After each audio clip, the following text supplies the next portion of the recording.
ஆடம்பரமாக வாழக்கூடியவங்க, அதே மாதிரி அவங்க நினைச்ச காரியத்தை அடையக்கூடியவங்க. The Vivo V50 with stunning design and pro-level portrait photography. Buy now. குழந்தைகள் சார்ந்த விஷயத்தில் ஒரு தடுமாற்றம் ஏற்படும். நகைகள், தனம் கைவிட்டு போகும். குடும்பத்துக்காக உழைக்கிறவங்க தான் இந்த ரிஷபராசிக்காரங்க. ரிஷபராசிக்காரங்க குடும்பத்தில் 11 மாதத்துக்குள்ளே கல்யாணம் நடந்தே ஆகும். இருக்கிற ராசிகளில் அதிகப்படியான வெற்றிகளை அடைய போகிற ராசி வந்து ரிஷபராசி. நீங்கள் பொதுவாகவே மிதுன ராசி நீங்கள் கவனிச்சு பாருங்கள், சோகங்களே பார்க்க முடியாது, ஜாலியாக இருப்பாங்க. மகிழ்ச்சியை எப்போதுமே தன்னகத்தை கொண்டவங்க தான் இந்த மிதுன ராசி. குழந்தை பாக்கியம் இல்லை அப்படின்னா மிதுன ராசிக்காரங்க வீட்டில் போய் தங்க வச்சோம்னா அவங்களுக்கு குழந்தை பாக்கியம் கிடைக்கும். பிஸ்னஸ் பண்ணுறவங்களுக்கு கொஞ்சம் தாமதமும் தடைகளும் ஏற்படும். நீங்கள் மிதுன ராசி எல்லாருமே வாட்ச் பண்ணுங்கள், வேலையை விட்டு தூக்குவாங்க. பிறர் வாழணுன்றக்காண்டி வாழக்கூடியவர்கள் வந்து கடகராசி மட்டும்தான். பல அவமானங்கள், பல இடையூறுகள், பல பாதிப்புகள் எல்லாத்தையும் இழந்தது. ஏன்னா அதிகப்படியான காதல் தோல்வி சிம்மராசிக்கிட்ட நீ ஆரம்பிக்கும். நிறைய ரகசியங்கள் நிறையலாம் கண்டிப்பாக. திருமண வாழ்க்கைகள் பிரச்சனை இருக்குது. வேலையை விட்டு போனாலும் அவங்களுக்கு உடனே வேலை கிடைக்கும். அதை விட பெரிய சம்பளத்தில் வேலை கிடைக்கக்கூடிய வாய்ப்பு இருக்குது. நியாய தர்மத்தோடு நடக்கக்கூடிய நீதிமான்களாக இருக்கக்கூடியவர்கள் தான் இந்த துளாராசிக்காரங்க. Vivo V50 with stunning design and pro-level portrait photography. Pre-book now. எவ்வளவோ பிரச்சனைகள் இருந்துச்சு, எல்லாத்தையும் ஈஸியாக சால்வ் பண்ணிட்டான் அப்படின்னு சொல்ல போகிற ராசி எதுன்னு கேட்டிங்கன்னா துளாராசி. இருக்கிற கல்யாணம் பூரா தனுசுக்கு தான் நடக்குது. பெண்களால் யோகம் அடையக்கூடிய ராசி எதுன்னு கேட்டாலும் தனுசு ராசி. காத்திருந்து வெற்றி பெறுபவர்கள் அப்படின்னு சொல்லுவோம். காத்திருந்தால் இவர்களுக்கு திருமண வாழ்க்கை ரொம்ப சிறப்பாக இருக்குது, குடும்ப வாழ்க்கை நல்ல சிறப்பாக இருக்குது. இந்த வெளிநாடு மட்டும் போகும்போது மட்டும் சிறு கவனம் தேவை. அதிகப்படியான பணக்காரர்கள் எந்த ராசியில் இருப்பாங்கன்னா கும்பராசியில் இருப்பாங்க. அதிகப்படியான சித்தர்கள் எந்த ராசியில் இருக்காங்கன்னா கும்பராசியில் இருக்காங்க. காதலில் ஈடுபடக்கூடியவர்கள், காதலில் வெற்றி பெறக்கூடியவர்களும் கும்பராசி, தோல்வியடையக்கூடியவர்களும் கும்பராசி. அனைத்தையும் இழந்து வருத்தப்பட வேண்டிய சூழ்நிலைகளும் கொஞ்சம் இருக்கத்தான் செய்யுது.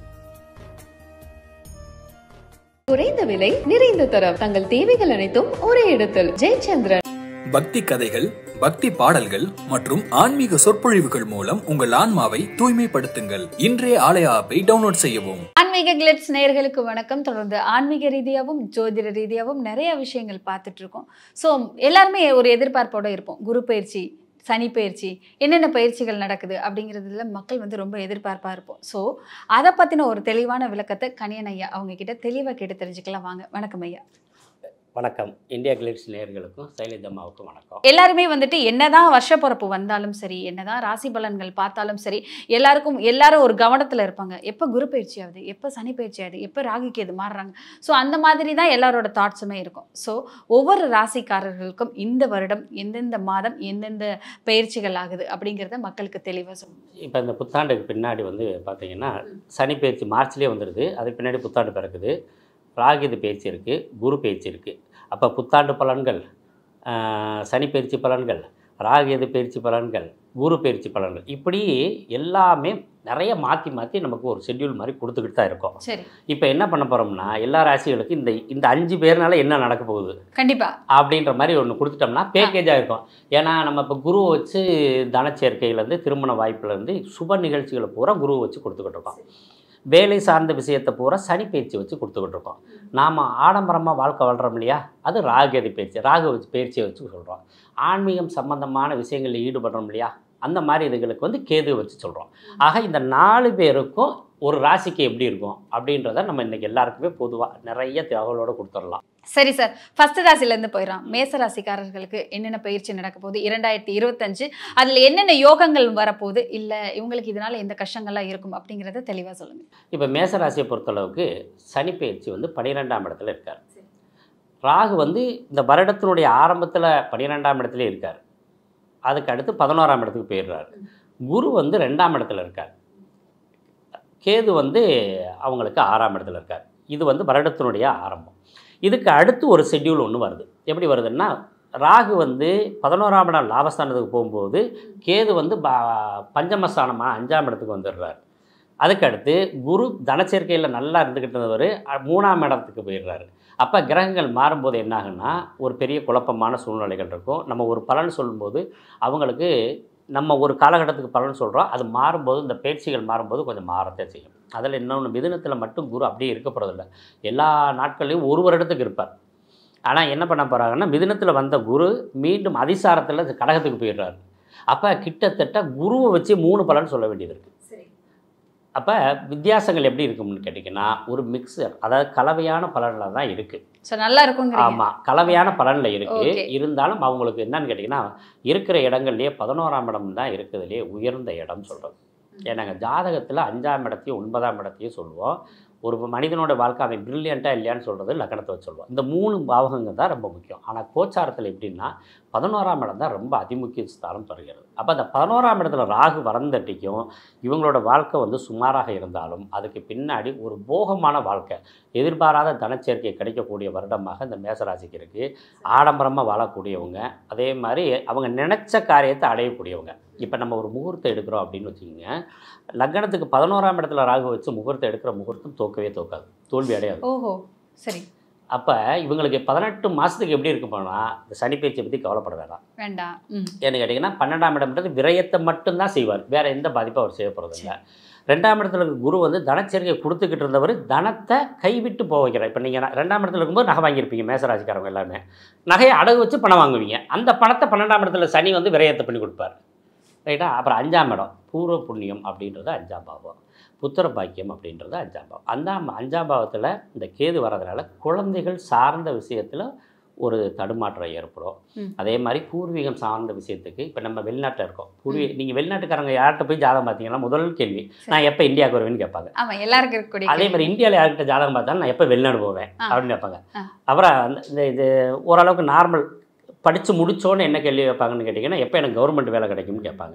கவர்மெண்ட் வேலையில் இருக்கவங்க எப்போ பார்த்தாலும் எப்போ அந்த வேலையை விட்டு நிம்மதியாக வருவேன் அப்படின்னு கேட்பாங்க. இப்படி அவங்க விருப்பத்தை மாற்றி மாற்றி கேட்குறாங்க இல்லையா. இந்த மாதிரி அவர்கள் எதிர்பார்த்தது வெளிநாட்டில் இருந்து உள்நாட்டுக்கு வரணும்னு எதிர்பார்த்தது கட்டாயம் வர முடியாது. அது ஒரு மைனஸு.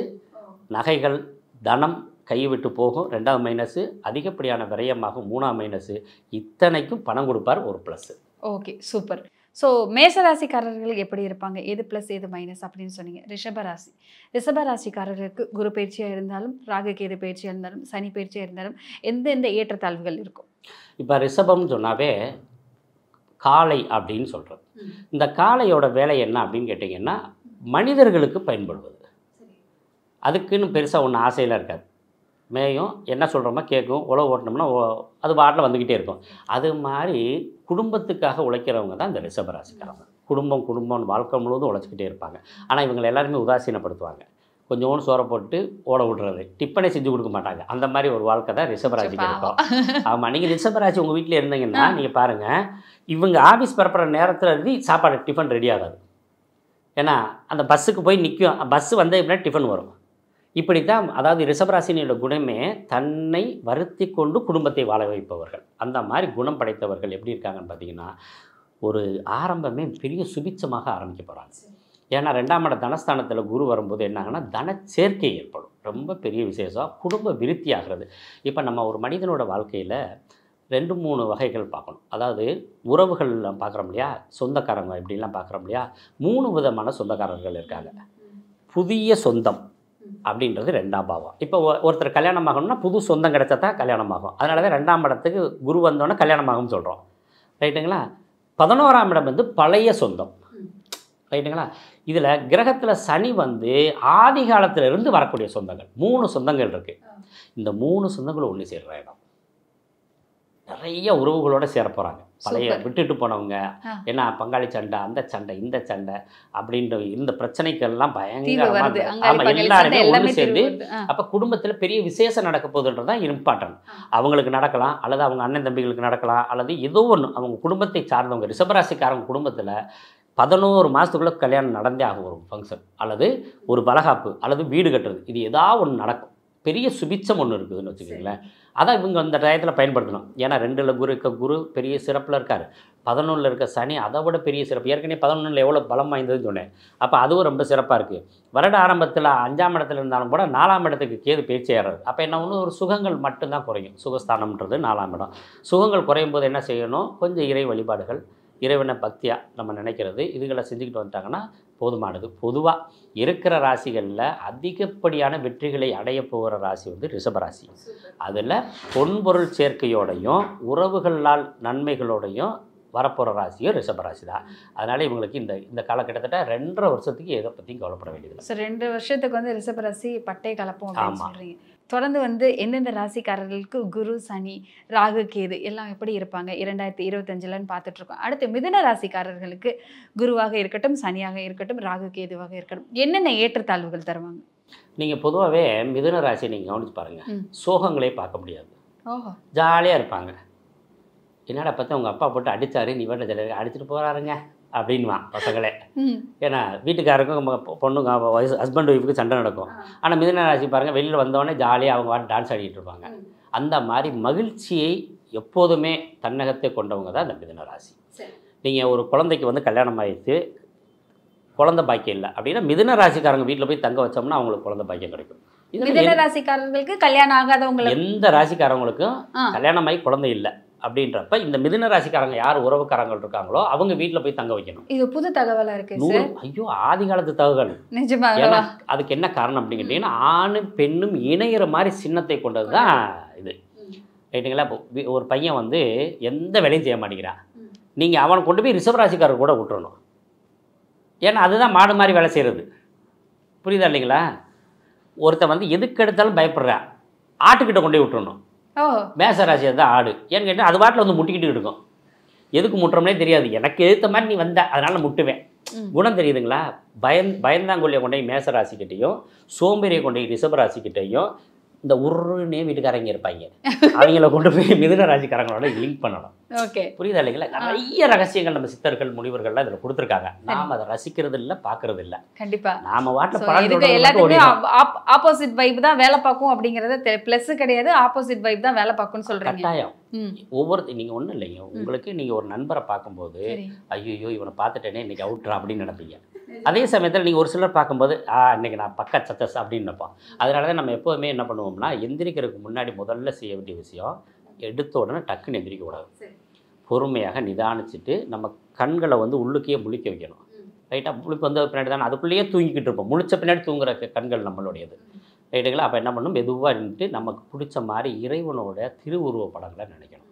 அதுக்கடுத்து அம்மா அப்பாவோட முகங்களை நினைக்கணும். கணவன், மனைவி அல்லது குழந்தைகளோட இவங்களுடைய ஷெட்யூல்லாம் கொடுக்கும்பொழுது தான் நம்ம கண்ணை வந்து விழிக்க ஆரம்பிக்கணும். அப்படி விழிக்கும் நேரத்தில் நம்ம முன்னாடி யார் இருக்கணும்னா, ஒன்று கணவன் இருக்கணும், இல்லாட்டி மனைவி இருக்கணும், இல்லாட்டி குழந்தைகள் இருக்கணும், இல்லாட்டி தெய்வ படங்கள் இருக்கணும். எதுவுமே இல்லை, கரங்களையாக நம்ம பார்க்கணும். ஏன்னு கேட்டிங்கன்னா, நம்மளுடைய கண்களுக்குலாம் அந்த 8 மணி நேரத்துலேருந்து 12 மணி நேரம் தூங்கும்போது ஒரு எனர்ஜி நல்லா இருக்கும், அது சேமித்து வச்சுருக்கோம். அதை நம்ம கையில் பட்டு ரிஃப்ளெக்ட் ஆகும். அப்போ நமக்கு அது ரிப்பீட் கிடைக்கும். இப்போ இங்கே குழந்தை உடம்பு முடியாமல் இருக்கு இல்லையா, நீங்கள் எந்திரிச்ச உடனே கரெக்டாக ப்ராப்பராக குழந்தை முகத்தில் முடிங்க, அன்றைக்கி அவங்களுக்கு எனர்ஜி கிடைக்கும். இதைத்தான் நம்மளுக்கு வந்து துரியோதனனுக்கு பண்ணது. சரிங்களா? காந்தாரி என்ன பண்ணாங்க, அவன் போருக்கு போகிறான், அவனோட உடலை வந்து உருக்குறான் அப்படின்னா எக்கு மாதிரி மாத்திரக்கு அவங்க அம்மா வந்து இத்தனை நாள் முழிக்காமல் இருந்தது, யாரையுமே பார்க்காம இருந்த கண்களை கொண்டு வந்து என்ன பண்ணுறாங்க, அப்படியே உச்சி முதல் பார்த்துட்டு வராங்க. உடம்பெல்லாம் அப்படியே இரும்பு மாதிரி மாறுது. ரைட்டுங்களா? அதைத்தான் நம்ம முன்னோர்கள் சொல்லி கொடுத்துக்கிட்டு இருக்காங்க. அப்போ நம்ம என்ன ஆகும்னா, நம்ம யாரை பலப்படுத்தணும்னு நினைக்கிறோமோ அவங்க முகத்தில் விழிக்கணும். அப்போ நம்மளோட எனர்ஜி ஃபுல்லாக அவங்களுக்கு போகும். இவ்வளோ விஷயங்கள்லாம் இருக்குது. ஸோ மிதுன ராசியில் இவ்வளோ விஷயங்கள் எல்லா ராசிக்கும் இருக்குது. இப்போ மிதுன ராசிக்கு நமக்கு பலனுக்கு போகிறோம். ஆமாம், ரைட்டுங்களா? 10ல் வந்து சனி வர்றது அவ்வளோ திருப்தியான அமைப்பு கிடையாது. அப்படின்னா என்ன, பிஸ்னஸ் பண்ணுறவங்களுக்கு கொஞ்சம் தாமதமும் தடைகளும் ஏற்படும்.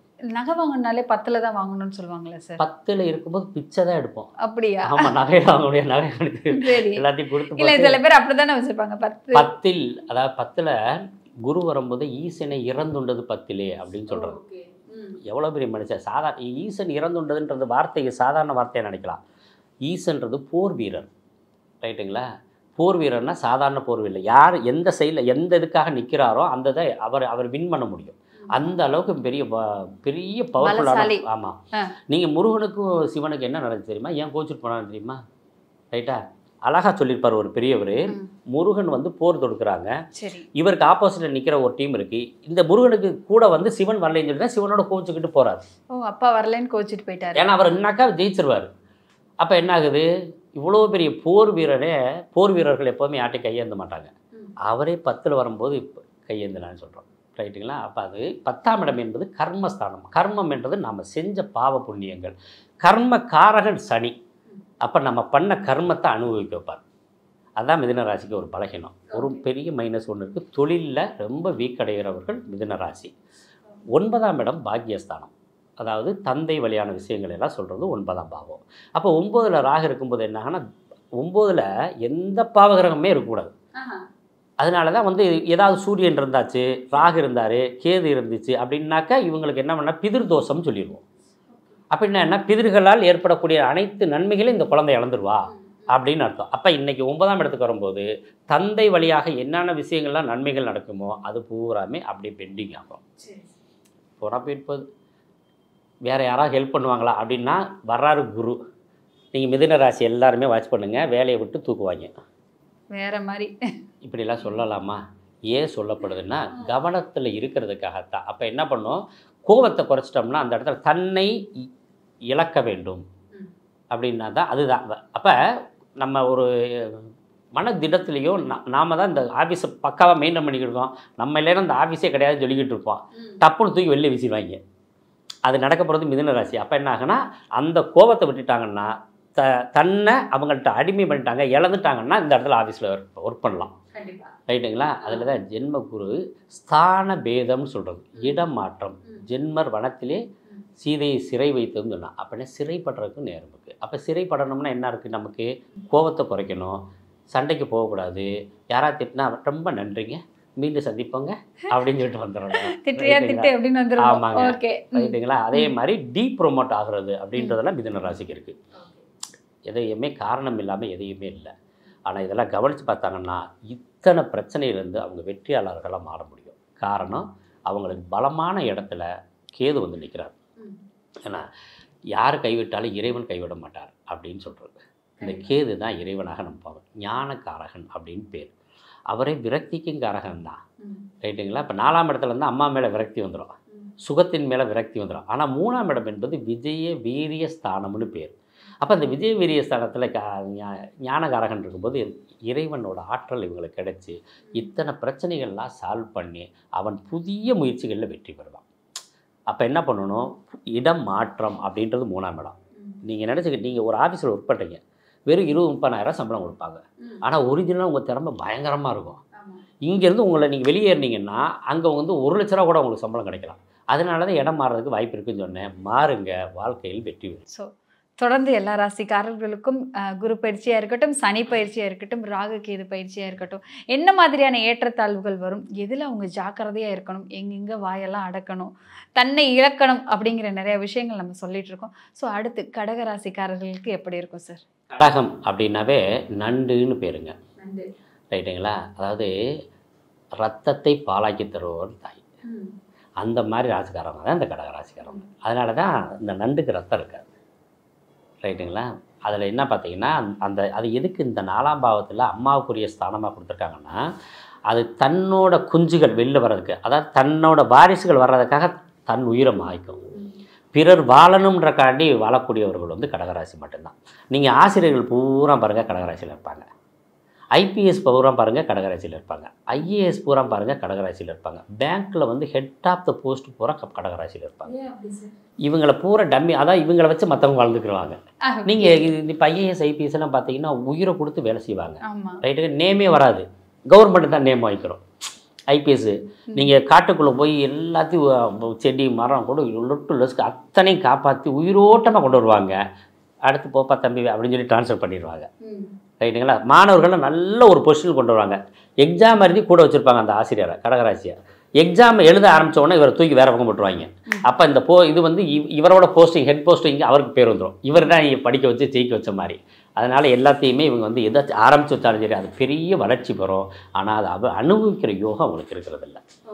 அந்த மாதிரி ராசி தான் கடகராசி. ரைட்டுங்களா? இப்போ எப்படி இருக்குதுனாக்க எல்லா கிரகங்களும் அதி மோசத்தில் இருக்கும். மோசமாக இருக்குன்னு சொல்லுங்க, ரொம்ப வீக்கு. சரி, இருக்கிறதுலே வச்சு செய்ய போகிறது கடகராசியை தான். ஓகே, ஏன்னு கேட்டிங்கன்னா ஏன்னா 9ஆம் இடத்துல ராசிக்கு 9ல் சனி.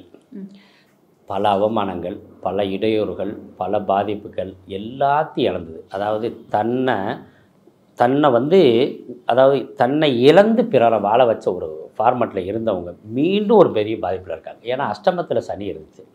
அஷ்டமத்திலேருந்து சனி இருக்கும்போது ஏன்னா ஒரு வார்த்தை எப்போதுமே எல்லா பெரியவங்களும் சொல்லுவாங்க, அகப்பட்டவனுக்கு அட்டமத்தில் சனி அப்படின்னு சொல்லுவாங்க. ரைட்டா? அப்பா அட்டம சனி முடிஞ்சிச்சேன்னு திருப்தி ஆகும்போது அவர் என்ன பண்ணுறாரு, பாக்கியத்தில் போய் உட்கார்றாரு. பாக்கிய குறைபாடுகள் உண்டு. ஏன்னா இவங்க செய்யக்கூடிய நல்ல விஷயங்கள்லாம் இவங்களுக்கு அந்த நல்ல பேர் கிடைக்காது. கடகராசியில் பெரிய பெரிய அரசியல் விஷயங்கள்லாம் இருக்குது, அரசியல்வாதிகள்லாம் உள்ள இருக்காங்க. இவங்க கஷ்டப்பட்டு உருவாக்கினதை வேற ஒருத்தர் அப்படியே வாங்கிக்கிற போகிறாங்க. ஸோ இவங்க உருவாக்க மட்டும்தான் செய்வாங்க, அனுபவிக்கிறது ஆமாம், பேர் வாங்கிக்கிறதுலாம் வேற ஆளாக இருப்பாங்க. நீங்கள் இந்த வார்த்தையை மட்டும் மறந்துடவே சரி. மறந்துடாதீங்க. கடகராசியை பூரா நீங்கள் ஃபாலோ பண்ணிக்கிங்க. சரி. ஒரு பெரிய பிராண்டையே ஒன்று உருவாக்குவாங்க. பிராண்டு வந்து வின் ஆகிருச்சுன்னா அதுக்கு அடுத்து இவங்க அந்த இடத்துல இருக்க முடியாது. இதுதான் கடகராசினோட ஒரிஜினல். ஒரு ஊரையே உருவாக்குவார். ஊரை உருவாக்கணுன்னா அவர் அந்த ஊருக்குள்ளே இருக்க முடியாது. அந்த மாதிரி வெளில, அதாவது அந்த அவர் உருவாக்கினதை அனுபவிக்கும் யோகமே இல்லாதவங்க. ரைட்டுங்களா? அந்த மாதிரி விஷயங்கள் நிறைய பாருங்கள். ஐஏஎஸ் ஐபிஎஸ் இருக்கிறவங்க, நீங்கள் நிறைய பேங்க்கில் ஒர்க் பண்ணுறவங்க, இவங்க எல்லாருமே நிறைய கடகராசியில் தான் இருப்பாங்க. அவங்களுக்கு கிட்டத்தட்ட கொஞ்ச நஞ்ச நாளில் கிட்டத்தட்ட 5 வருடங்களுக்கு மேலே பாதிப்பில் இருக்காங்க. 5 வருடத்துக்கு மேலே பாதிப்பில் இருந்தாங்க. இப்போ வந்து இந்த அஷ்டமத்தில் இந்த சனி என்ன பண்ணார், பாக்கியத்துக்கு போயிறாரு. அங்கே ஒருத்தர் இருந்தார், நம்ம யார், ராகு ஒருத்தர். ரைட்டாக? எந்த ஒரு போகமே கிடைக்க விடாமல் ஒரு லாக் பண்ணி வச்சுருந்தார்.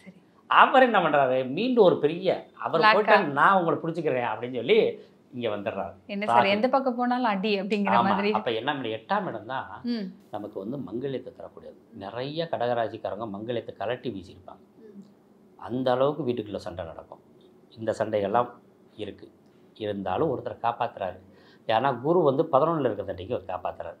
அதுக்கடுத்து 12ல் இருக்கா, 12ல் இருக்கும்போது என்னாகும், அதுக்கு பேர் விரயஸ்தானம்னு பேர்.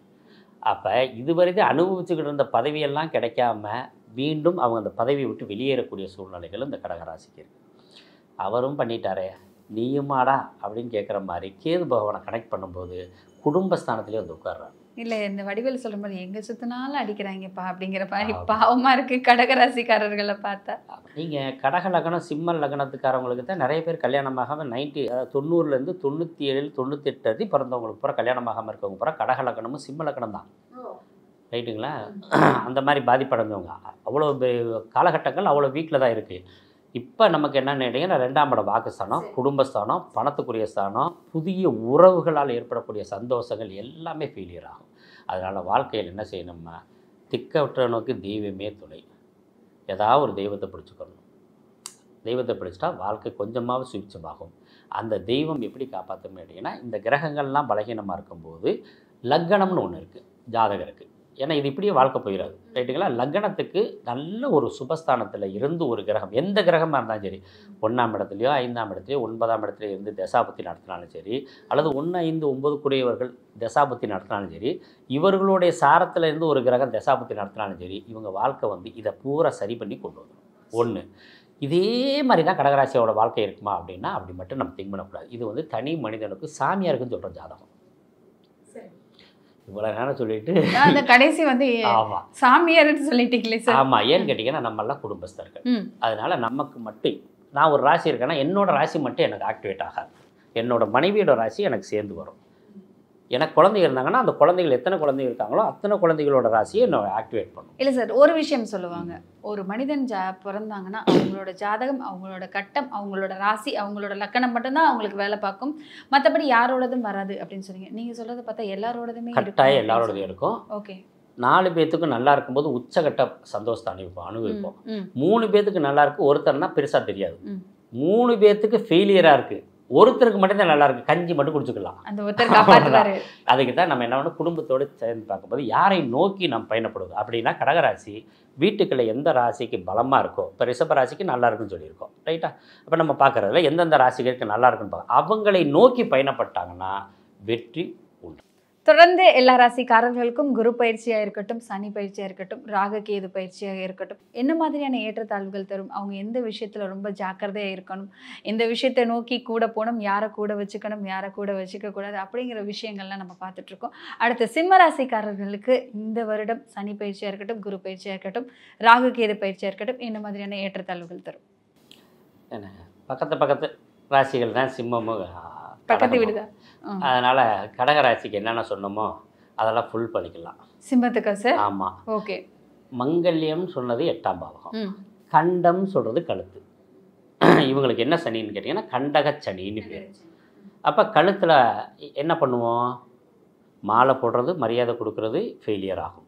மாலைகளும் கிடைக்காது, மரியாதைகளும் கிடைக்காது. கழுத்தில் என்ன ஏறும்? தாலி ஏறும். தாலி ஏறுறதுலேயும் பிரச்சனை இருக்கும்.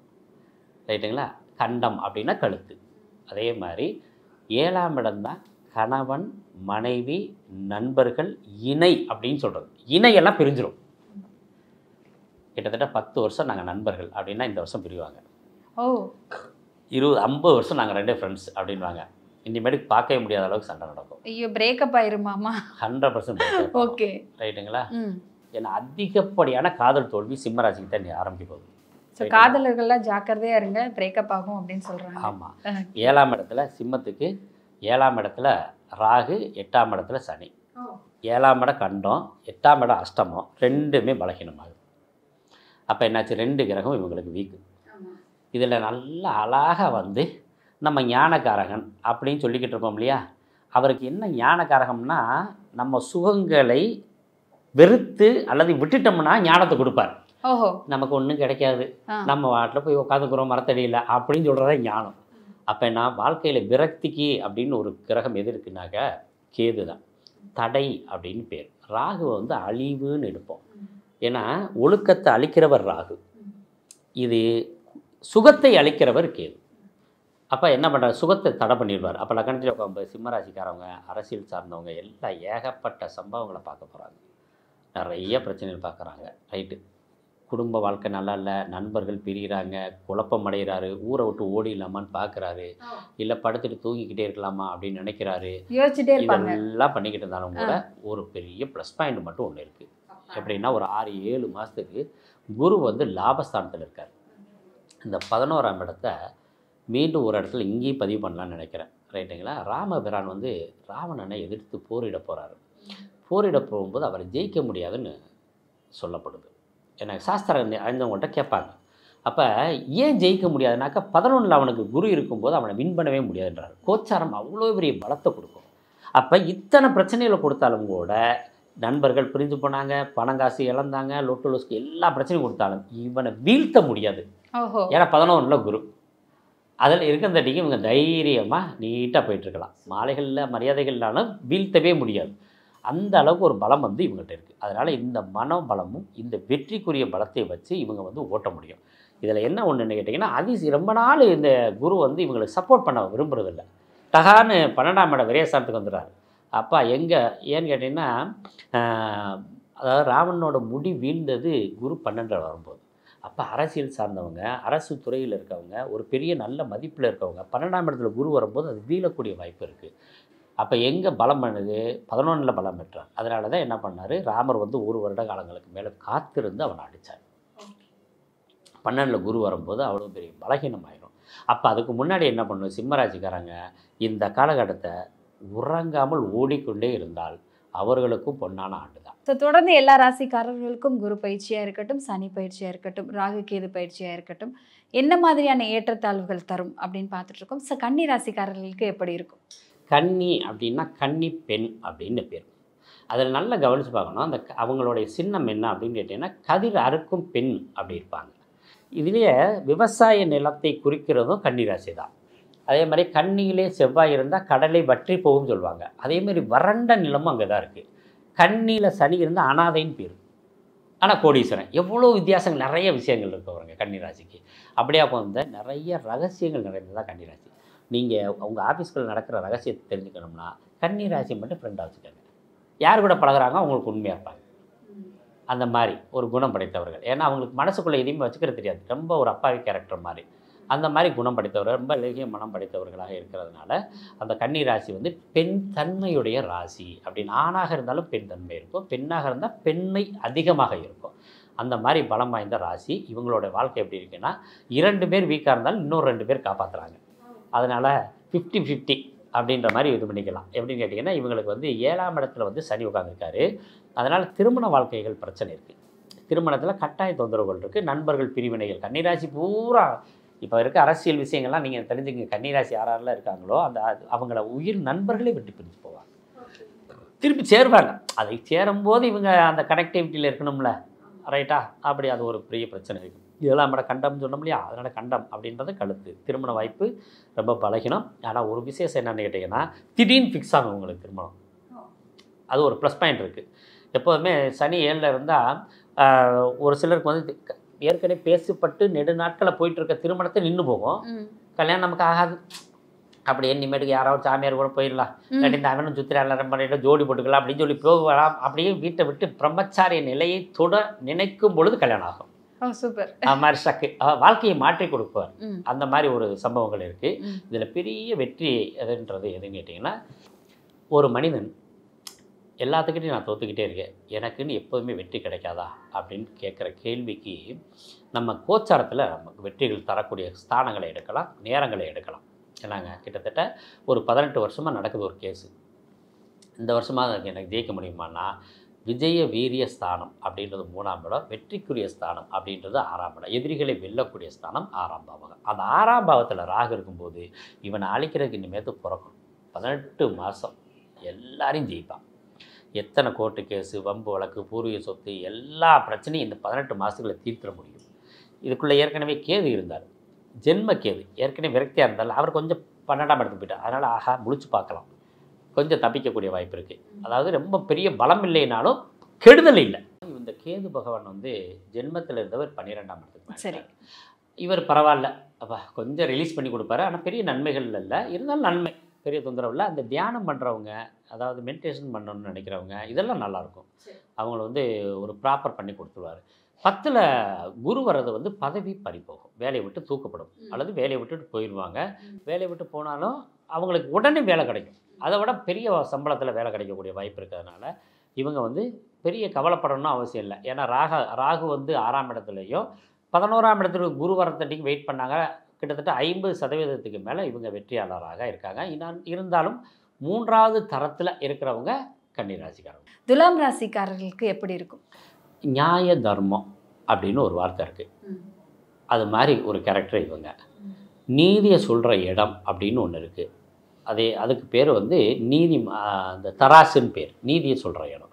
ஏன்னா நம்ம கோர்ட்டுலாம் நமக்கு தராசு தானே வச்சுருக்காங்களே, அதே மாதிரி வியாபாரத்தில் இருக்கிறதும் தராசு இருக்கும். அப்போ வியாபாரம் சம்பந்தமான நுட்பமான அறிவு அந்த மாதிரி இவங்களுக்கு இருக்கும். அப்போ நியாய தர்மத்தோடு நடக்கக்கூடிய நீதிமான்களாக இருக்கக்கூடியவர்கள் தான் இந்த துளாராசிக்காரங்க. ரொம்ப நல்லவன்பா அப்படின்னு சொல்கிற மாதிரி. சரி, என்னங்க ரொம்ப, அதாவது பழகிறதுக்கும் நல்லாயிருக்கும். அதே மாதிரி ஒருத்தருக்கு சீக்கிரம் எடை போட்டுருவாங்க. அந்த மாதிரி ஒரு நல்ல ஒரு குணத்தில் இருக்கவங்க தான் மகிழ்ச்சியாக இருக்கக்கூடியவங்க தான். பெருசாக ஒன்றும் கவலைப்பட மாட்டாங்க. எப்படி நம்ம மிதுன ராசி சொன்னோமோ அது மாதிரி இவங்களும் வந்து யாரை பற்றியும் கவலைப்பட மாட்டாங்க. ரொம்ப கஷ்டமாக இருந்தாலும் கவலைப்பட மாட்டாங்க. பெரிய சோகங்கள்லாம் காட்டிக்கிட்டு இருக்கும், ஜாலியாக அவங்க பாட்டில் திரிவாங்க. வேலை இருந்தாலும் நல்லா இருப்பாங்க, வேலையில் இல்லைனாலும் நல்லா இருப்பாங்க. அவங்களுடைய ஸ்டைலே வந்து எப்போதுமே கவலைப்படக்கூடிய விஷயங்கள்லாம் இவங்கள்ட்ட இருக்காது. ஜாலியாக போகக்கூடியவர்கள் தான். இவங்களுக்கு யாராருனால எந்தெந்த நன்மைகள் இருக்குன்னா, கிட்டத்தட்ட சனி ரொம்ப பிரமாதமான இடத்துல உட்காந்துருக்காரு. 6ஆம் பாவத்தில் சனி இருக்கிறது ரொம்ப விசேஷம். வம்பு வழக்கு, கோர்ட்டு கேஸு, சொத்து சார்ந்த பிரச்சனைகள், கணவன் மனைவிக்குள்ளே இருந்த சண்டை சச்சரவு எல்லாம் சரியாகக்கூடியது இந்த துளாராசிக்கு தான். அந்த மாதிரி ஒரு பெரிய ஸ்தானத்தில் வந்து சனி உட்காந்துருக்கு, ரொம்ப பெரிய விசேஷம். அப்புறம் எவ்வளவோ பிரச்சனைகள் இருந்துச்சு, எல்லாத்தையும் ஈஸியாக சால்வ் பண்ணிட்டேன் அப்படின்னு சொல்ல போகிற ராசி எதுன்னு கேட்டிங்கன்னா துளாராசி. எனக்கு என்ன பாக்கியஸ்தானத்தில் குரு வந்துடுறாரு, எல்லா பாக்கியங்களும் இவருக்கு கிடைக்கும் சொல்லலாம். அப்போ கிட்டத்தட்ட நல்ல ஒரு உயர்ந்த ஸ்தானத்தை நோக்கி பயணப்படக்கூடியவர்கள் யாருன்னு கேட்டிங்கன்னா துளாராசி. அதுக்கு அடுத்து 11ஆம் இடத்தை நான் அடிக்கடி சொல்லிக்கிட்டே இருக்கிறேன், நமக்கு எல்லாத்துலேயுமே வருது. ஆமாம், இங்கே இவர் வர்றாரு, யார்? கேது பகவான், ரைட்டுங்களா? அப்போ 11ஆம் இடத்துல இவரை ஜெயிக்கிறதுக்கு இனிமேட்டுக்கு யாருமே இல்லை.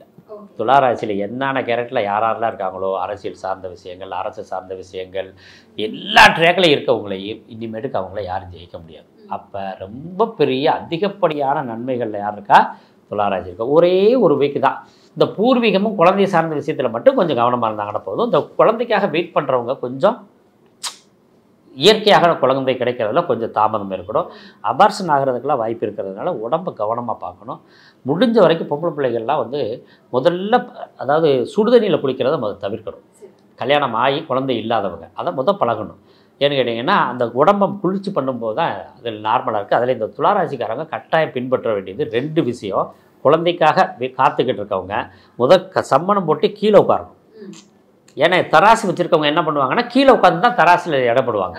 அப்போ தான் அவங்களுக்கு கரெக்டாக நீதி தெரியும், அவங்களுக்கு அந்த முள் தெரியும், கரெக்ட் சரியான இடம் தெரியும். அப்போ கீழே உட்காந்தாங்கன்னா இவங்க எதையும் முடிவெடுக்கிறதுக்கு ஈஸியாக இருக்கும், கரெக்டாக ப்ராப்பராக இருக்கும். இது வந்து குழந்தைக்காகவும் ஒரு எக்ஸசைஸ் மாதிரி. அதே மாதிரி சுடுதண்ணியில் குளிக்கிறது குறைச்சிட்டு பச்சை தண்ணியில் எத்தனை மணிக்கு குளித்தாலும் அந்த அத்தனை மணிக்கு குளிக்கிறது ரொம்ப கவனமாக செஞ்சுட்டு வந்தாங்கன்னா இந்த புத்திர பாக்கிய தடை வந்து விலகும். கிட்டத்தட்ட என்னன்னா அந்த ராகுவை தவிர மற்ற எல்லா கிரகங்களும் இவங்களுக்கு அமோகமாக இருக்கிறதுல 12 ராசிகள்லேயே டாப் லிஸ்ட்டில் இருக்கிறது துளாராசி. தொடர்ந்து எல்லா ராசிக்காரர்களுக்கும் குரு பயிற்சியாக இருக்கட்டும், சனி பயிற்சியாக இருக்கட்டும், ராகு கேது பயிற்சியாக இருக்கட்டும், என்ன மாதிரியான ஏற்றத்தாழ்வுகள் தரும் அப்படின்னு பார்த்துட்டு இருக்கோம். அடுத்து விருச்சிக ராசி நேயர்களுக்கு எப்படி சார் இருக்கும்? நம்ம ஒரு டைம் கடகராசிக்கு பேசணும் இல்லையா? ஆமாம், அப்படியே லிஸ்ட்டை பொண்ணு கொண்டாந்து இப்போ வச்சுக்கலாம். அப்படி பக்கத்தில் ஆமாம், வச்சுக்கலாம். இது ரொம்ப சொல்லணுன்றது இல்லையா? ஏன்னா நம்ம என்ன பண்ணுவாங்க, இந்த எழுத்தாளர்கள்லாம் அந்த ராசிக்கு நீங்கள் இதையும் படித்துக் கொள்ளுங்கள் அப்படின்னு எழுதிடுவாங்க. அதே மாதிரி கடகராசிக்காரவங்களே கடகராசிக்கு சொன்ன விஷயத்தை பூரா விருச்சிக ராசிக்கு வந்து படிச்சுக்கோங்க அப்படின்னு சொல்லிட்டோம்னா ஒன்றுமே நல்லா இல்லை. 4ஆம் இடத்துல இருக்காரு ராகு, சுகஸ்தானம் வீக்கு, ரைட்டுங்களா? பூர்வ புண்ணியம் பஞ்சமஸ்தானத்தில் போய் சனி உட்காந்துக்கிறாரு. அப்போ 2 பாவகரங்களுக்குமே 3, 6ல் யாருமே இல்லை. சரி, குருவாவும் காப்பாற்றுவாரா அப்படின்னு பார்த்தா அவர் போய் அட்டமத்தில் போய் அகழ்பட்டுக்கிட்டாரு. அப்போ குருவும் நல்லா இல்லை. அடுத்தது கேதுவாக காப்பாற்றலாரா, அவர் போய் தசம கேந்திரத்தில் போய் 10ஆம் இடத்துல உட்காந்துட்டார். அப்போ எப்படி போயிட்டுருக்கு? 4 மேஜர் கிரகங்களுமே கை கொடுக்கல. அப்போ இதுக்கு அடுத்து வந்து என்னென்னு கேட்டிங்கன்னா இவங்களுடைய லக்ன பிரகாரம் லக்ன சுபர்கள் ஏதாவது தசாபத்தி நடத்திட்டாங்கன்னா கொஞ்சம் வாழ்க்கையை மேம்படுத்தி கொள்ளலாம். அப்போ என்ன செஞ்சால் இவங்களுக்கு என்ன பரிகாரம் அப்படின்லாம் கேட்டுக்கிட்டே இருப்போம் இல்லையா? சும்மா பரிகாரத்தையே சொல்லிகிட்டு இருக்கிறத விட விருச்சிக ராசிக்காரங்களுக்கு என்ன செய்யணும் அப்படின்னா, நம்ம 12 ராசி சொன்னோம் இல்லையா? அப்போ துளாராசி ரொம்ப பிரமாதமாக இருக்குன்னு சொன்னோமா, ரிஷபராசி நல்லா இருக்குன்னு சொன்னால் இவங்களோட நட்பாக இருந்துக்கிற வேண்டியதான். யார் நல்லா இருக்காங்களோ அவங்களோட கவனிக்கிறேன். அப்போ அதான் நான் சொல்கிறது என்னன்னு கேட்டிங்கன்னா, இப்போ நம்ம எப்பொழுதுமே நீங்கள் யாரை ஃப்ரெண்டாக வச்சுருக்கீங்களோ அவங்கள அறியாமல் உங்களை அறியாமல் அவங்க கேரக்டராக நீங்கள் மாறிடுவீங்க. நீங்கள் இப்போ நண்பர்கள் பழகும்போது யார் பணக்காரராக இருக்கீங்களோ அதே கேட்டகரிக்கு உங்கள் மனசு ஆட்டோமேட்டிக்காக மாற ஆரம்பிச்சிடும். அதே மாதிரி ஒரு கஞ்ச பயல்களோட போய் பாருங்கள், உங்கள் ஃப்ரெண்டே ஒருத்தர் எதுவுமே வாங்க மாட்டான் அப்படின்னா அவங்களோட போகும்போது நீங்கள் காசு செலவு பண்ண முடியாது. நீங்கள் செலவு பண்ண நினைப்பீங்க, அவன் செலவு பண்ண விட மாட்டான். அப்படியே அது உங்களை அப்படியே தாக்க ஆரம்பிச்சிடும். அவங்களவே மாறி. ஆமாம், அவ்வளோதான். நான் என்ன சொல்கிறேன்னா எந்த விடத்து முக்கியமான விஷயம், இப்போ என்ன பண்ணுவாங்க, ஒரு பிரச்சனை ஒன்று நடக்குது, அந்த பிரச்சனையை சால்வ் பண்ணணும்னா தனுசு ராசி மூல நட்சத்திரத்துக்காரங்களை கூட்டிகிட்டு போக சொல்லுவோம். பிரச்சனை ஈஸியாக சால்வ் ஆயிரும். ஆனால் இவங்களை பிரச்சனை ஒரு சின்ன பிரச்சனை நீ போய் பேசிட்டு வான்னு சொன்னால் பெருசாக பண்ணி விட்ருவாங்க. இப்படி குணங்கள்லாம் நிறைய விஷயங்கள் மாறும். அப்போ என்ன பண்ணணும், நாம் வந்து ஒரு ராசிக்கு வீக்காக இருக்கோம்னா இந்த குடும்பத்தில் யாருக்கு நல்லா இருக்கோ அந்த ராசிக்காரவங்க, எந்த ராசிக்காரவங்க நல்லா ஒரு குடும்பத்தில் இருக்கவங்களுக்கு யாருக்கு பலமாக இருக்கோ அவங்கள முன்னிறுத்தி எல்லா செயல்களும் செய்ய ஆரம்பிச்சிடும். வீடு கட்டணுமா, வண்டி வாங்கணுமா, ஏதாவது சுப விஷயங்கள் பண்ணணுமா அப்படின்னா அவங்கள முன்னிறுத்தி அவங்க கையிலேருந்து நம்ம செய்ய ஆரம்பிச்சிடணும். இப்போ விருச்சிக ராசி கடகராசியுமே ஒரே வீட்டுக்குள்ளே இருக்குது, ரைட்டா? ஒரு ராசியில் தனுசு ராசியோ வேறு ஒவ்வொரு ராசிகள் இருக்குது இல்லையா? யாருக்கு பலமாக இருக்கோ அவங்கள்ட்ட ஏதாவது ஒரு ரூபா பணம் வாங்கிக்கிற வேண்டியதான். எந்த காரியம் செய்யணும்னா அவங்கள முன்னிறுத்தி நீ முன்னாடி போப்பா, நாங்கள் பின்னாடி வரோம், ஒரு பொண்ணு பார்க்க போகிறோம், அவரை முன்னாடி நிறுத்திட்டு இவங்க பின்னாடி போகணும்.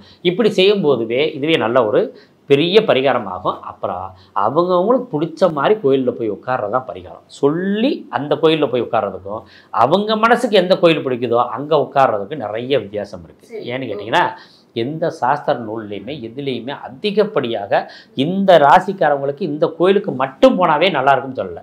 ஒரு சில நட்சத்திரத்துக்குன்னு கோயில்கள் இருக்குது. ஏன்னு கேட்டால் அந்த மரங்கள் இருக்கும், அந்த நட்சத்திரத்துக்குரிய மரம் இருக்கும். அந்த அப்போ என்னன்னா மகிழ மரம் இருக்குன்னு வச்சுக்கோங்க. மகிழ மரம் எந்தெந்த கோயிலெலாம் இருக்கோ அவங்க அனுச நட்சத்திரக்காரங்க போகிற அங்கே போனால் அங்கே கிளிக் ஆவாங்க.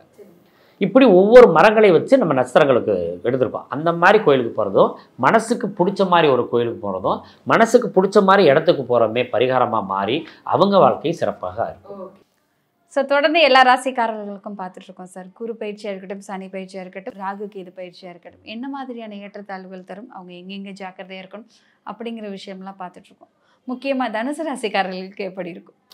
அதிகப்படியான ஒரு பெரிய விசேஷங்கள்லாம் நடக்க போகிற ராசி வந்து தனுசு தான். சூப்பர். ஆமாம், இருக்கிற கல்யாணம் பூரா தனுசுக்கு தான் நடக்க போகுது. அதாவது தனுசு ராசிக்காரங்க தான் கல்யாணமே அதிகமாக நடக்கும்போது.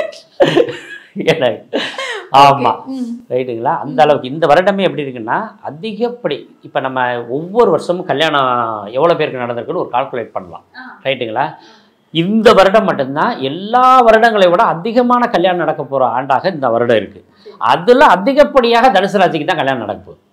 ஏன்னா தனுசு ராசி தான் இருக்க கல்யாண பிரச்சனைகள்லாம் சால்வ் ஆகி எல்லோரும் டக்கு டக்குன்னு கல்யாணம் பண்ணி போகிறாங்க.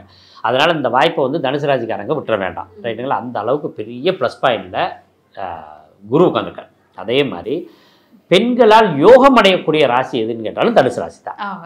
ஏன்னாங்க பெண்கள்னால் மனைவியாக இருக்கலாம், குழந்தைகளாக இருக்கலாம், அம்மாவாக இருக்கலாம், இல்லை பெரியம்மாவாக இருக்கலாம், அத்தையாக இருக்கலாம், இப்படி எந்த வகை நண்பர்களாக இருக்கலாம், தோழிகளாக இருக்கலாம், யார் மூலியமாவது இந்த தனுசு ராசி ஏதாவது ஒரு உச்சகட்டத்தை போய் நல்ல ஒரு ஸ்தானத்தில் உட்காருவாங்க. அந்த அளவுக்கு ஒரு பெரிய பலமாக இருக்குது குருனால். அடுத்தது 3ஆம் இடத்துல ராகு இருக்கிறது பெரிய விசேஷம். 3ஆம் இடம்ன்றது விஜய வீரியஸ்தானம் சொல்கிறது. அதிகப்படியான வீரியம் கிடைக்கக்கூடியது யாருக்குன்னா தனுசு ராசிக்கு தான். எதையும் துணிந்து செய்து அதன் மூலம் வெற்றி பெறக்கூடியவர்களாக இருக்காங்க. 4ஆம் இடத்துல இருக்க சனி வந்து கொஞ்சம் வீக்காக இருக்கார். வண்டி வாகனத்தில் கொஞ்சம் கவனமாக போகணும், அம்மா பேச்சை கொஞ்சம் கவனமாக கேட்டுக்கலாம், அது அம்மாவுக்கு கொஞ்சம் உடல் தொந்தரவுகள் இதெல்லாம் கொஞ்சம் கொடுக்கக்கூடிய இருக்கனால அந்த சுகஸ்தானம் மட்டும் கொஞ்சம் பலகீனமாக இருக்குது. ஏன்னா போகஸ்தானத்தில் ராகுவும் சுகஸ்தானத்தை சனி உட்கார்றது திருப்தி கிடையாது. அதிகமாக போகத்தை சந்தோஷத்தை வைப்பேன், அதனால கொஞ்சம் உடம்பு தொந்தரவும் இருக்குது. அதனால் இதை கொஞ்சம் கவனமாக வச்சுக்கிட்டா நல்லது. இன்னொரு புரியுற மாதிரி சொல்லட்டுமா? 3ஆம் இடம் தான் நம்மளுடைய இன்பங்களை எல்லாம் எடுக்கக்கூடிய இடம். எல்லா வகை குடும்ப இன்பம், இல்லற ஈடுபாடுகள், ஏன்னாங்க எல்லாமே 3ஆம் இடத்துல தான் இருக்குது. பயணங்கள் மூலம், சுற்றுலாக்கள் மூலம், ஆபரணங்கள் மூலியமாக, கையெழுத்து போடுற ஒப்பந்தங்கள் மூலியமாக எல்லா இன்பமும் 3ஆம் இடத்துல தான் இருக்குது. அப்போ எல்லாமே இது பண்ணும்போது என்னாங்கன்னா வேறு இன்பமும் இருக்கல, அசுப இன்பங்களும் சேர்ந்தே வரும். ஏன்னா ராகு வந்து எதையும் போகஸ்தானத்துக்கு நமக்கு தேவையில்லாத போகத்தையும் உள்ளே கொண்டு வந்துடும். அதனால சுகஸ்தானத்தில் இருக்க சனினால் பாதிக்கப்படுறாங்க. அதனால் கரெக்டான சுகத்தை அனுபவிக்கிறவங்க எந்த பாதிப்பும் அடைய மாட்டாங்க. அடுத்தது கேது வந்து 9ஆம் இடத்துல இருக்கிறதுனால கொஞ்சம் தந்தை கூட கொஞ்சம் கருத்து வேறுபாடுகள் வரும், கொஞ்சம் கவனமாக இருந்துக்கணும். இதை மட்டும் செஞ்சுட்டா போதும். இவங்க வந்து 50-50 பலமாக இருக்காங்க. அதாவது 50 பலமாகவும் 50 பலகீனமாக இருக்கிறதுனால 2வது தரத்தில் இந்த தனுசு ராசி இருக்கும். இருந்தாலும் எந்த வகையிலும் தோல்விகள் இல்லை. தொடர்ந்து எல்லா ராசிக்காரர்களுக்கும் குரு பயிற்சியாக இருக்கட்டும், சனி பயிற்சியாக இருக்கட்டும், ராகு கேதுவ பயிற்சியாக இருக்கட்டும், ஸோ என்ன மாதிரியான ஏற்றத்தாழ்வுகள் தரும்னு பார்த்துட்டு இருக்கோம். மகர ராசிக்காரர்களுக்கு எப்படி சார் இருக்கும்? மகர ராசியை பொறுத்தளவுக்கு நீங்கள் கவனித்து பார்த்தீங்கன்னா சைலண்ட்டாக உட்காந்துருப்பாங்க. ஆனால் அதிகமான பலமுடையவர்கள் மகர ராசிக்காரங்க தான். ஏன்னா அது ஒரு முதலையை சின்னமாக கொடுத்துருக்கோம். முதலை வந்து எப்போதுமே சைலண்ட்டாக இருக்கும். அதே மாதிரி எவ்வளோ நாள் வேணாலும் சாப்பிடாமல் இருக்கும். ஆனால் கிடைக்கிற வாய்ப்பை விடவே விடாது. அந்த மாதிரி மகர ராசிக்காரங்க காத்திருந்து வெற்றி பெறுபவர்கள் அப்படின்னு சொல்லுவோம். ஏன்னா அதிகமாக ரத்தம் இருக்கிறது யாருக்குன்னு கேட்டிங்கன்னா முதலைக்கு அதிகமான ரத்தம் உண்டு. அதனால் இவங்களுக்கு ரத்த ஓட்டம் நல்லா பவர்ஃபுல்லாக இருக்கும், உடல் ஆரோக்கியம் நல்லாயிருக்கும், எதை பற்றியுமே கவலை வேண்டியதில்லை. இன்றைக்கி சூழ்நிலை எப்படி இருக்குது அப்படின்னு பார்த்தோம்னா மகர ராசிக்கு 7.5 சனி முடிவு முடிஞ்சிருச்சு. அப்பா ரொம்ப சிறப்பாக இருக்குது, ஒன்றும் கவலை இல்லை. ஏன்னா 3ஆம் இடத்துக்கு போகும்போது நமக்கு 11ஆம் இடம், 6ஆம் இடம், 3ஆம் இடத்தை நம்ம அடிக்கடி பேசிக்கிட்டே இருக்கோம். இதில் ஏதாவது ஒரு கிரகம் இருந்துட்டால் போது வெற்றியாளர்களாக மாறிடுவாங்க பாவ கிரகங்களில், ரைட்டுங்களா? அப்போ என்னாச்சு, சனி வந்து 3ஆம் இடத்துக்கு போகிறதுனால இவங்களுக்கு வியாபாரம் விஷயங்கள் வெற்றி பெறும், கூட்டாளிகள் மூலம் நன்மை பெறுறது. ஏன்னா தொழில் மூலம் பெரிய நன்மைகள் இருக்குது. தொழில் புதுசாக ஆரம்பிக்கிற போகிறோம் இன்றைக்கி வேறு மகர ராசிக்காரவங்கள தான் இருப்பாங்க. அப்போ இவங்களுக்கு இந்த சனியினால் நன்மைகள் இருக்குது. ஆனால் என்ன பண்ணும், 2ஆம் இடத்துல ராகு உட்கார்றாரு. சர்ப்பதோஷம் சொல்கிறோம் இல்லைங்களா? சர்ப்பதோஷம் அப்படின்னா என்னன்னு கேட்டிங்கன்னா லக்னத்தில் ராகு இருந்தாலோ 2ஆம் இடத்துல ராகு இருந்தாலும் சர்ப்பதோஷம் உண்டு. அதே மாதிரி லக்னத்தில் கேது இருந்தாலும் 2ஆம் இடத்துல கேது இருந்தாலும் சர்ப்பதோஷம் உண்டு. அது ஏன் அப்படி சொல்கிறோம்னா இந்த குடும்பஸ்தானத்தில் ராகுவோ கேதுவோ உட்காரக்கூடாது. என்னென்னு கேட்டிங்கன்னா பொய்யா பேசுகிறேன் பாருங்கள் ஜோசியரை, இவனுக்கு ஒரு சீட் எடுங்க அப்படின்னு சொல்கிறோம் இல்லையா? அது மாதிரி இவங்க பொய் பேச வேண்டிய சூழ்நிலைக்கு ஆளாகாது. சரி, அப்போ பொய் பேசுகிற மாதிரி தொழிலில் இருக்கவங்களுக்கு எப்படி இருக்கும், பெரிய வெற்றிகள் இருக்கும், அதில் மாற்றதும் இருக்குது. அதனால் பொய் பேசாமையும் குடும்பத்தை கவனித்து பார்க்குறதுலையும் கவனமாக இருந்தாங்கன்னா இவங்க குடும்ப வாழ்க்கை நல்லாயிருக்கும். அதே மாதிரி பணத்தை கொடுத்து பணத்தில் முதலீடு செஞ்சு பணத்தை சம்பாதிக்கணும்னு ஆசைப்பட்றாங்க இல்லையா, அவங்கெல்லாம் ஏமாற்றம் அடைவார்கள். பணத்தை வச்சு பணம் சம்பாதிப்பது அது பூரா ஃபெயிலியர் ஆகும். அதனால் அந்த மாதிரி விஷயங்கள் இருக்கவங்க ரொம்ப கவனமாக இருக்கும். அப்போ ஒரு ப்ளஸ் பாயிண்ட் இருக்குது சனினால், ஒரு மைனஸ் பாயிண்ட்டு ராகுனால். அடுத்தது குரு எப்படி இருக்கார் அப்படின்னு கேட்டிங்கன்னா சுமார் 6 மாத காலங்கள் வந்து இவங்களுக்கு பணம் சார்ந்த பிரச்சனை நிறைய வரும். குடும்பத்தில் சண்டை, குடும்ப விஷயங்களில், குடும்ப தொழில் பண்ணிக்கிட்டு இருக்கவங்களுக்கு பணம் சார்ந்த விஷயங்கள், இதுலாம் பிரச்சனை உண்டு. அதனால் ஒரு 6 மாத காலங்கள் குடும்பத்தை சார்ந்த முதலீடுகள், குடும்பத்தில் இருக்க பணத்தை எடுத்து முதலீடுகள் பண்ணுறது, இதெல்லாம் கொஞ்சம் தவிர்த்துக்கிறது நல்லது. குடும்ப சண்டைகளையும் கொஞ்சம் கவனமாக வச்சுக்கிறது நல்லது. அடுத்தது ரொம்ப வீக்கான பாயிண்ட்டு 8ஆம் இடம். ஏன்னா நம்ம 8ஆம் இடத்தை நம்ம பலகீனம் 7, 8 நம்ம பலகீனம் சொல்லிக்கிட்டே இருக்கோம். அது மாதிரி 8ஆம் இடத்துல கேது இருக்கிறதுனால எதை செஞ்சாலும் நிறுத்தி நிதானமாக செய்யணும். இத்தனை ஆண்டு காலமாக இவங்களுக்கு ஃபஸ்ட்டு எடுத்தோன்னு இவங்களுடைய குணம் சொன்ன பார்த்தீங்களா, எவ்வளவு திறமை இருந்தாலும் அவங்க காத்திருப்பாங்க. அந்த அவங்க நினைக்கிற விஷயம் வரந்தட்டி காத்திருந்து செய்கிறாங்கன்றவள இந்த 18 மாதம் எப்போதுமே நீங்கள் எதையுமே செய்யாமல் இருக்கிறதே நல்லதா? பெரிய வெற்றி. சரி, ஓகே. ஏன்னு கேட்டிங்கன்னா 8ஆம் இடம் அவ்வளோ பலகீனமான இடம். சிறு சிறு அவமானங்கள், தடைமாற்றங்கள், வண்டி வாகனங்களில் போகும்போது கவனம் தேவை, இதெல்லாம் கொஞ்சம் இருக்கும். பெண்களுக்கு மங்கல்யம் சார்ந்த பிரச்சனைகள், அதே மாதிரி கொஞ்சம் கருத்து வேறுபாடுகள், இதெல்லாம் மகர ராசி பெண்களுக்கெல்லாம் கொஞ்சம் கவனமாக இருக்கணும். பெண்கள் தேவையில்லாத ஒரு கெட்ட பேரையே கொண்டு வந்து கொடுக்கும். அதனால மன விரக்தி ஆகக்கூடிய சூழ்நிலைகள் இருக்கிறதுனால இவங்க கொஞ்சம் கவனமாக இருக்கும். கிட்டத்தட்ட சனி பகவான் மட்டும்தான் பலமாக இருக்கார். ஒரு 6 மாதம் கழித்து அதிசாரத்தில் கடகராசிக்கு போகும்போது இவங்களுக்கு எல்லோரும் கல்யாணம் ஆக ஆரம்பிச்சிடும். அப்புறம் 50% நல்லா ஆகிறாங்க. ஆக காத்திருந்தால் இவர்களுக்கு திருமண வாழ்க்கை ரொம்ப சிறப்பாக இருக்குது, குடும்ப வாழ்க்கை நல்ல சிறப்பாக இருக்குது, மங்கல்ய பலத்தை அதிகப்படுத்தி கொடுப்பாரு, திருமண வாய்ப்பை ஏற்படுத்தி கொடுப்பாரு, புத்திர பாக்கியத்துக்கு நல்ல நிலைமையை கொடுப்பாரு. இது எல்லாமே சிறப்பாக இருக்கும். மற்ற கேட்டகரிகள்லாம் நம்ம பயப்பட வேண்டியதில்லை. இப்போ மற்ற வியாபாரம் பண்ணுறவங்க, தொழில் பண்ணுறவங்க, வெளிநாடு போகிறவங்க, இவங்களுக்கெல்லாம் இப்போ ஒன்றும் பிரச்சனை இல்லை. இந்த வெளிநாடு மட்டும் போகும்போது மட்டும் சிறு கவனம் தேவை. ஏன்னா பாஸ்போர்ட் விசாலாம் நம்ம கரெக்டாக இருக்கா செக்அப் பண்ணிக்கணும். டேட்டு சென்னையிலேருந்து திருப்பூர் போங்கன்னு சொன்னோம்னா திருப்பூர்லேருந்து சென்னைக்கு டிக்கெட் போட்டு வச்சுருப்பாங்க. ரைட்டுங்களா? இப்படியெல்லாம் கொஞ்சம் பண்ணுவாங்க. அதனால் அந்த மாதிரி கேட்டகரியெல்லாம் கொஞ்சம் கவனமாக வச்சுக்கிட்டாங்கன்னா சரியாகிக்கிறோம். ஸோ எல்லா ராசிக்காரர்களுக்குமே பார்த்துட்ருக்கோம் சார். குரு பயிற்சி எப்படி இருக்கும், சனி பயிற்சி எப்படி இருக்கும், ராகு கேது பயிற்சி எப்படி இருக்கும், என்ன மாதிரியான ஏற்றத்தாழ்வுகள் தரும், அவங்க எதை ஃபாலோ பண்ணணும், எதை ஃபாலோ பண்ணக்கூடாது, எங்கே லாபம் கிடைக்கும், எங்கே லாபம் கிடைக்காது, நிறைய விஷயங்கள் பார்த்துட்ருக்கோம். அடுத்து கும்பராசிக்காரர்களுக்கு எப்படி இருக்கும்? அதிகப்படியான பணக்காரர்கள் எந்த ராசியில் இருப்பாங்கன்னா கும்பராசியில் தான் இருப்பாங்க.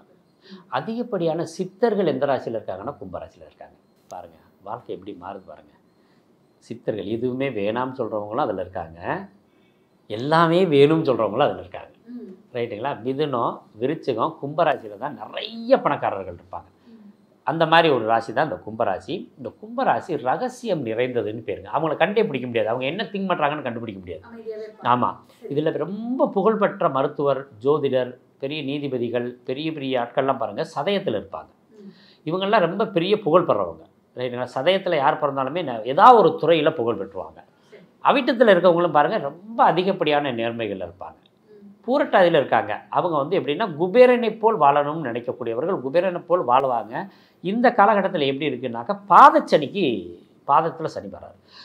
அப்போ பாதச்சனி இல்லைன்னாக்கா 2ஆம் இடம் குடும்பஸ்தானத்தில் கொஞ்சம் கவனம் தேவை. புதிய உறவுகள், அதாவது திருமணம் ஆகணும் காத்துக்கிட்டு இருக்கவங்க கொஞ்சம் ஸ்டக் ஆகிறது, இதெல்லாம் கொஞ்சம் முதல் ஸ்டக்கை கொடுத்துட்டு இந்த சனி எப்போவுமே 7ஆம் சனியில் விரையச்சனி அதிக பாதிப்பை தரும், ஜென்மச்சனி அதிக பாதிப்பை தரும். ஆனால் பாதச்சனி மட்டும் நன்மைகளை கொண்டு வந்து ஃபினிஷ் பண்ணி கொடுப்பார். அவனும் 5 வருஷத்துக்கு 7ஆம் சனியில் விரையச்சனி 2, ஜென்மச்சனி 2, 5 வருஷம் ஆச்சுங்களா? இதில் 1 வருஷம் மட்டும் பெரிய பாதிப்பை கொடுப்பார். 6 வருஷம் அதுக்கு பின்னாடி ஒரு 1.5 வருஷம் பெரிய நன்மைகளை பூரா செஞ்சு கொடுத்துருவார். அந்த மாதிரி பிற்காலத்தில் பெரிய நன்மைகள் அடைய போகிற ராசி எதுன்னு கேட்டீங்கன்னா கும்பராசி. சனினால் நன்மைகள் இப்போ இல்லை, ராகுனால நன்மைகள் இப்போ இல்லை. அதே மாதிரி கேதுவும் 7ஆம் இடத்துல இருக்கார். 7ஆம் இடம் என்ன சொல்லியிருக்கோம்? கணவன் மனைவி அதிக காதல் தோல்வியை அடைய போகிறவர்கள் அடுத்த கும்பராசிக்காரர்கள். ரைட்டுங்களா? ஆமாம். ஆனால் காதல் காதல் பயப்பட போகிறவர்கள் கும்பராசிக்காரர்கள். ஆமாம். இப்போ இந்த வருஷம் பாருங்கன்னா கிட்டத்தட்ட ஒரு 5-6 மாதத்துக்குள்ள கும்பராசிக்கு ஒரு அப்ரோச் வந்துடும். காதல் பயப்பட ஆரம்பிப்பாங்க. அதே மாதிரி கல்யாணம் வேணாம்னு சொல்லிக்கிட்டு இருந்தாங்க பாருங்கள், அவங்க திருமணம் பண்ணுறதுக்கு ஓகேன்னு சொல்லுவாங்க. ஏன்னு கேட்டிங்கன்னா 5ஆம் இடத்துல குரு வர்றது பெரிய விசேஷம், புத்திர பாக்கியத்துக்குரிய இடம். அப்போ என்ன ஆகுன்னா புத்திர பாக்கியம் கிடைக்கணுன்றது இவங்களுக்கு ஒரு இம்பார்ட்டன்ட். அப்போ என்ன ஆகணும், புத்திர வேணும்னா என்ன செய்யணும், கல்யாணம் பண்ணணும். அப்போ கல்யாணம் பண்ணுறது அது புத்திரருக்காக கல்யாணம் பண்ணுறது. அதாவது நம்ம திருமணமே வாழ்க்கையில் என்னன்னு கேட்டிங்கன்னா வம்ச விருத்திக்காக பண்ணுறது தான் திருமணம். இல்லாட்டி நம்ம திருமணம் பண்ண மாட்டோம். ஏன்னா நம்ம நம்மளுடைய வம்சம் நம்ம மனைவி மூலயமா வரணும் அப்படின்றதுக்காகத்தான் திருமணத்தை கொண்டு வந்தாங்க. அப்போ வம்சத்தை கொடுக்கும்போது மனைவியை கொடுப்பார்ல, ஒரு பொண்ணை கொடுப்பார்ல, அப்போ குழந்தைக்காக திருமணம் நடக்கக்கூடிய ராசி எதுன்னா கும்பராசிக்காரங்க. காதலில் ஈடுபடக்கூடியவர்கள், காதலில் வெற்றி பெறக்கூடியவர்களும் கும்பராசி, தோல்வி அடையக்கூடியவர்களும் கும்பராசி. 2 வார்த்தையுமே சொல்லியிருக்கிறோம். ஏற்கனவே நடந்துக்கிட்டு இருந்த காதல் ஃபெயிலியர், புதிய காதல் அறிமுகம். ஆக இவங்களுக்கு எப்படி இருக்குது அப்படின்னு கேட்டிங்கன்னா 3 பாவகிரகங்களும் ரொம்ப பலகீனமான இடத்துல இருந்தாலும் ஒரு சுபர் பார்த்தா இந்த பாவர்கள்லாம் பயந்து ஓடுவார்கள். அந்த பலனில் இருக்கிறதுனால இவங்க ஒரு 3ஆம் தரத்தில் ஒரு வெற்றியாளர்களாக இருக்காங்க. ஸோ தொடர்ந்து எல்லா ராசிகளுக்கும் பார்த்துட்டு இருக்கோம். குரு பயிற்சி, ராகு கேது பயிற்சி, சனி பயிற்சி எந்தெந்த ராசிகளுக்கு ஏற்றத்தாழ்வு தரும் அப்படின்னு பார்த்துட்டு இருக்கோம். ஸோ அடுத்து மீனம் ராசிக்காரர்களுக்கு எப்படி இருக்கும்? மீன ராசி எப்படி தெரியுங்களா? அதாவது இருக்க இடத்த சுத்தப்படுத்திக்கிறோம். அந்த மாதிரி எப்போதுமே சுத்தமாக இருக்கணும் அப்படின்னு நினைக்கிறவங்க அதே மாதிரி ஒரு விஷயத்துக்காக அவங்களுக்கு அது சரின்னு படந்தட்டிக்கு சண்டை போட்டுக்கிட்டே இருப்பாங்க.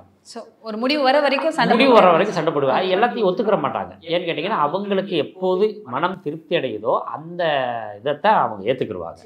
இதில் வந்து அறிவாளிகள்லாம் எந்த சபையில் கூடுவாங்க இல்லையா, அறிவாளிகள்லாம் கூடுற இடத்துக்கு பேர் மீனராசின்னு பேர். அப்போ எப்போ பார்த்தாலும் இவங்களோட ஒரு அறிவாளி இருந்துக்கிட்டே இருப்பாங்க. அப்போ நாம் என்ன செய்யணும், நம்ம அறிவு கம்மியாக இருந்தோம்னா மீனராசி கூட நட்பாக இருந்துக்கணும். ஏன்னா அவங்க அறிவு ஜாஸ்தியாக இருக்கும். அது அவங்களுக்கு வந்து எப்படி சொல்கிறதுன்னு வேணால் ஒரு சிலருக்கு தெரியாமல் இருக்கும். அவளுக்கு நிறைய ஜென்ரல் நாலேஜ் உடையவங்க. அதுக்கடுத்து ஆயில்யம்ன்றது பயங்கர மெமரி உடையவர்கள். அதுக்கடுத்து அழகாக இருக்கவங்க ஆயில்யம், ரேவதி, இந்த நட்சத்திரத்துக்காரவங்க எப்போதுமே அழகாக இருப்பாங்க. பிறந்ததுலேருந்து பணக்காரராக எப்படியாவது வாழ்வாங்க அப்படின்னு சொல்கிறது பூர நட்சத்திரம். அதுக்கடுத்து பிறந்ததுலேருந்தே பணக்காரராக ஆகக்கூடியது மிருகசீரிஷ நட்சத்திரம். இப்படியெல்லாம் ஒவ்வொருத்தருக்கும் ஒவ்வொரு குணங்கள் உண்டு. அந்த மாதிரி விஷயத்தில் இந்த மீன ராசி வந்து மிகப்பெரிய அறிவாளிகளை சார்ந்த ராசின்னு சொல்கிறது. பேராசிரியர்கள் போல் அவங்க வாழ்க்கை இருக்கும். எல்லாத்துக்கும் ஒரு பர்ஃபெக்ட்னஸ் இருக்கும். இதெல்லாம் வந்து அவங்களுக்கு நல்ல குணம் தான். இருந்தாலும் இப்பொழுது அனைத்தையும் இழந்து வருத்தப்பட வேண்டிய சூழ்நிலைகளும் கொஞ்சம் இருக்கத்தான் செய்யுது. அடுத்தது இவங்க ராசியில் இருந்த ராகு வந்து அந்த போகத்தால் ஏற்பட்ட மனப்பிரச்சனைகள் வந்து வெளியேறாரு. அது பரவாயில்ல. இவங்களுக்கு என்ன ஒரே ஒரு ப்ளஸ் பாயிண்ட்னா வெளிநாட்டு யோகம் நல்லாயிருக்கு. வெளிநாடு போகலாம். ஏன்னா அங்கே உள்நாட்டிலேருந்து வெளிநாடு போனாங்கன்னா இந்த கஷ்டம்லாம் நீங்கிரும். அல்லது பூர்வீகத்திலேருந்து வேறு ஊருக்கு ஷிஃப்ட் ஆகணும். அந்த மாதிரி பண்ணிட்டாங்கன்னா நல்லாயிருக்கும். வாடகை வீட்டில் இருக்கவங்க இந்த வீட்டை விட்டு வெளியே மாறினவே இந்த தோசை நிறையா குறையும். அந்த மாதிரி இருக்குது. இதில் பெரிய விசேஷம் என்னன்னுட்டா இந்த 12 ராசிகள்லேயே மீன ராசி யாரோட வீட்டுக்குள்ளே இருக்காங்களோ அவங்க வீட்டுக்குள்ளே ஒரு சுபிச்சம் நடக்கும், சுபம் நடக்கும். அந்த ஒரு ப்ளஸ் பாயிண்ட் இருக்குது. அதுக்கு அடுத்ததாக குரு வந்து மத்தியம பலனில் தான் இருக்கார். 4ஆம் இடத்துல இருக்க குரு வந்து நம்ம பலகீனம்னு சொல்ல வேண்டிய அவசியம் இல்லை. ஏன்னா ஏதாவது ஒரு நன்மை சுகங்களை கொடுப்பாரு, ஒரு விசேஷங்களை கொடுத்துட்றாரு. அதனால் அவருக்கு ஒரு 25% நம்ம நன்மை அப்படின்னு நம்ம எடுத்துக்கிறோம். ரொம்ப பெரிய நன்மைகள் என்னன்னு கேட்டிங்கன்னா 6ஆம் இடத்துல இருக்க கேது. அப்போ இவங்களுக்கு வழக்குகளில் வெற்றி பெறக்கூடியவர்கள் என்ன பிரச்சனை நடந்தாலும் இவங்களை ஜெயிக்கிறதுக்கு இந்த வருஷம் முடியாது. மீனராசிக்காரங்க மேலே எந்த கேஸும் போடக்கூடாது. ஏன்னா அவங்க தான் வின் பண்ணுவாங்க. அதனால் மீனராசியில் இருக்க அரசியல்வாதிகள், அரசு அதிகாரிகள் எல்லாருமே திருப்பி ரிப்பீட் வெளியில் வரப்போகிறாங்க. வெளியில் வந்து அவங்க ஒரு ஆளுமையை 18 மாதத்தில் பெரிய ஆளுமையை பண்ணுவாங்க. அதில் வந்து பார்த்திங்கன்னா முதல்ல 6 மாதம் ஸ்டார்டிங் கம்மியாக இருந்து அதுக்கு பின்னாடி ஒரு உச்சத்தை தொடுவாங்க பாருங்கள், மிரளும் உலகம். அந்த மாதிரி விஷயங்களோடு வரப்போகிற ராசி மீனராசி. தொடர்ந்து எல்லா ராசிகளுக்கும் குரு பயிற்சியாக இருக்கட்டும், சனி பயிற்சியாக இருக்கட்டும், ராகு கேது பயிற்சியாக இருக்கட்டும், என்னென்ன மாதிரியான விளைவுகள் தரும், என்னென்ன மாதிரியான ஏற்றத்தாழ்வுகள் இருக்கும், அவங்க எந்த விஷயத்தில் ரொம்ப கவனமாக இருக்கணும், எந்த விஷயத்தை எந்தெந்த ராசிகளோட நட்பாக இருக்கணும், எந்தெந்த ராசிகளை தள்ளி அந்த ராசிக்காரர்களை விட்டு தள்ளி இருக்கணும், எந்த கடவுளை வணங்கணும் அப்படிங்கிற விஷயமெல்லாம் ரொம்ப தெளிவாக சொன்னீங்க. இன்னும் நிறைய விஷயங்கள் மக்களுக்கு எடுத்து சொல்லிட்டே இருக்கலாம். தொடர்ந்து பேசலாம். நன்றி. The Vivo V50 with stunning design and pro-level portrait photography. Buy now. குறைந்த விலை, நிறைந்த தரம், தங்கள் தேவைகள் அனைத்தும் ஒரே இடத்தில். ஜெயச்சந்திரன். புனித மந்திரங்கள், ஆத்மார்த்தமான ஆன்மீக பாடல்கள் மற்றும் ஊக்கமளிக்கும் பக்தி கதைகள் இப்போது உங்கள் விரல் நுனியில். ஆலயாவை டவுன்லோட் செய்து உங்கள் ஆன்மீக பயணத்தை இன்றே தொடங்குங்கள். ஆப் ஸ்டோர் மற்றும் பிளே ஸ்டோரில் இப்போது அவைலபிளாக உள்ளது.